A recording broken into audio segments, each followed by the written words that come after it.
Well. Honestly, before I could ever even get started on the Season 2 Part B promotional video analysis, it was already too late. Welcome back, my dear Amphibia fanatics, into another Amphibia analysis video. Battles are starting, and the war to fight their way back home has officially begun. So, I thought it necessary to not waste any more of your precious time and get straight into the video, baby.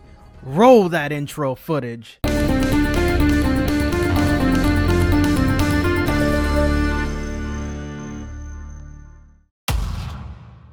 At the very beginning, we witness a very exhausted Anne and Amphibia after what seems to be a darn near full day drive, as Anne describes it being around 20 hours, so possibly a full day. And I always wondered this, despite the both of them being tired, what about Bessie? I mean, she's not exactly an actual motorized vehicle. I really enjoyed the continuity as well, since when they left from Newtopia it was sunset, and approximately a full day later they managed to be back in the night setting.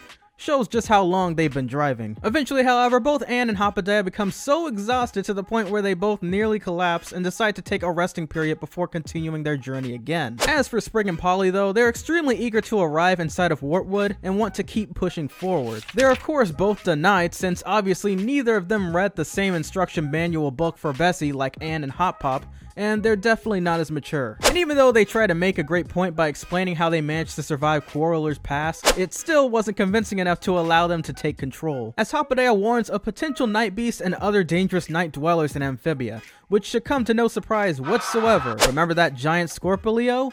Yeah, that was a thing. I've been eaten 8 times, Sprig. 8 times. Plus, turns out Hop Pop was right all along, as you will see soon in the analysis. So Amphibia and Anne then pass out on the bed cold and have strange nightmares. Or, well, at least Anne does for the whole time being. Anne's wasn't really all that important much at all, however Amphibia is a tiny bit intriguing. Within his vision, it seems to be a visual representation of what he describes as his inner stresses. The first statue seemingly represents a broken heart, the second, old age, and the third, death.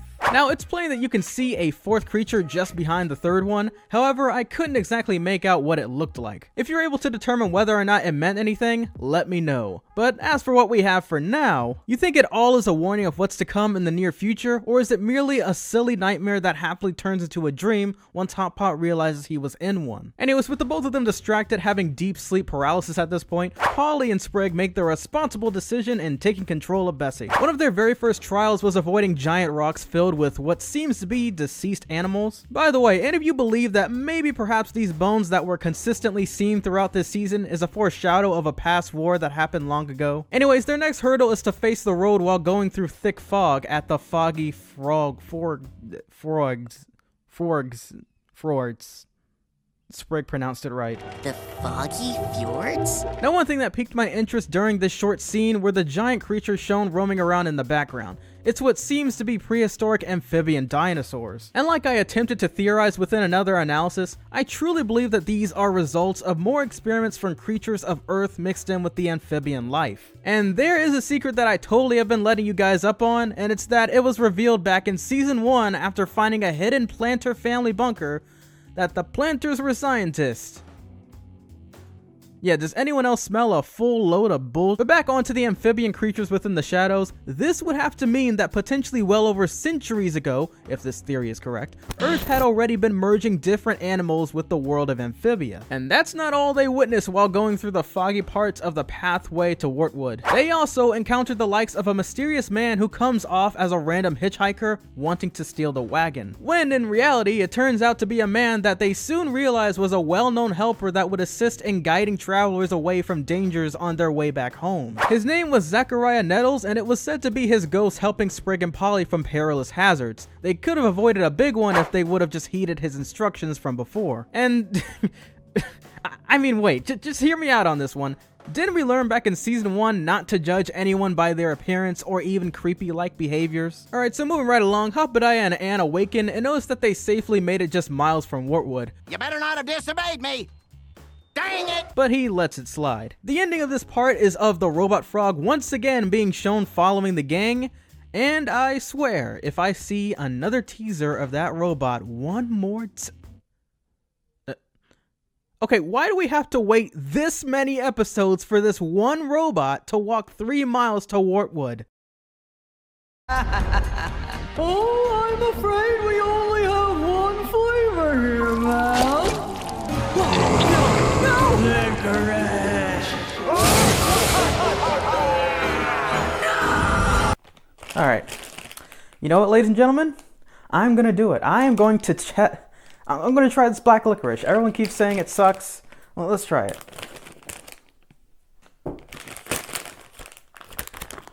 Oh god, it smells weird. Alright. Pray for me.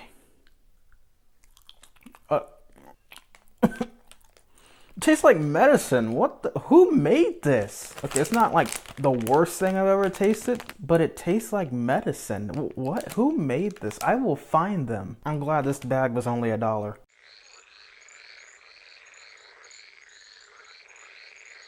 Part B of the episode consisted of what you'd expect from the Plantars returning, with welcoming faces and chaos the minute they come back. And you just gotta miss that sign. Slow to accept, even slower to respect. Was I the only one who genuinely believed that this phrase was just a one-time gag they placed inside of an episode? So we're presented with all of the main Wartwood citizens, with Sylvia making her way to Amphibia, Wally, or should we say Wallium, greeting them, and Ivy dressing up in another disguise. I have no idea where she gets all of her creepy Stitch get-ups, but hey, who am I to judge? We also got to see that Toadie is still as big of a doormat as ever than before, so that's just great.